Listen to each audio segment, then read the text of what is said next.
So let's get into that one. My big takeaway, the point after for this one is Miami's defensive line can win them any game. They can keep them in any game and makes them a matchup nightmare for any team preparing against them. They had 27 pressures in this game. 27 pressures against Texas A&M's O-line, who is one of the best O-lines in the country. They have NFL offensive linemen, NFL talent on that line, and Miami just exposed them. 27 pressures. Akeem Mesidor had 11 by himself. Ruben Bain had 7. Potential top 3 pick Ruben Bain. 3 sacks. 3 sacks in this game. 75.8 PFF grade. What a day for Ruben Bain, who has just been making a name for himself and just upping his draft stock all season long. I really was impressed by Miami's defense overall and the secondary as well, keeping their composure against some elite receivers like Craver and Concepcion, who really still had a good game. I mean, Marcel Reed had nearly 300 passing yards, I want to say, so they were dialed in on offense, and they were still making it happen, but I thought they were able to contain Reed. I was a little surprised they went away. A&M went away from the quarterback run game. I thought it was working for them early.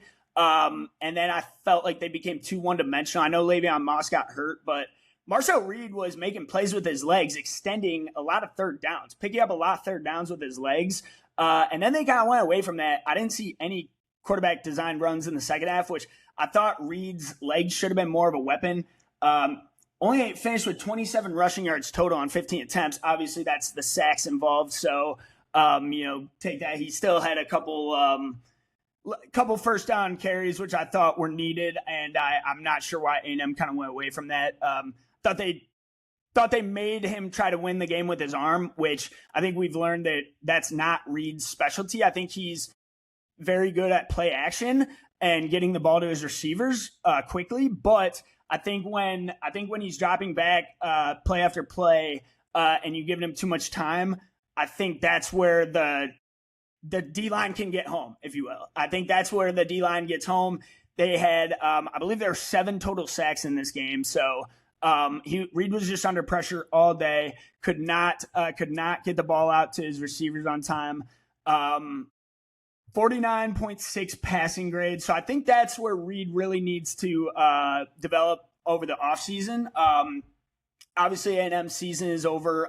Heck of a season. Mike Elko had done a fantastic job this year. He's a phenomenal coach, and I love what they're building down there in College Station. I think it's just the beginning for A&M. I do think they'll be back next year in the playoff picture. I think Marcel Reed's going to get even better. I think this is a hard worker. This is a kid who has a lot of heart.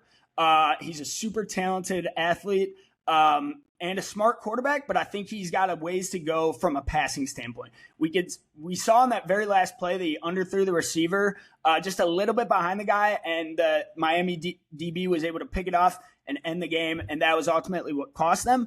He led the drive. It just left that final ball a little short, little behind the guy, and ultimately cost them a playoff game. So expect Reed to develop next year. He already announced he's coming back to A&M, so I think that's great news for Mike Elko's squad, and to get another year of development with Marcel Reed. And then I think sky's the limit next year for this A&M offense if they can get some of these receivers back.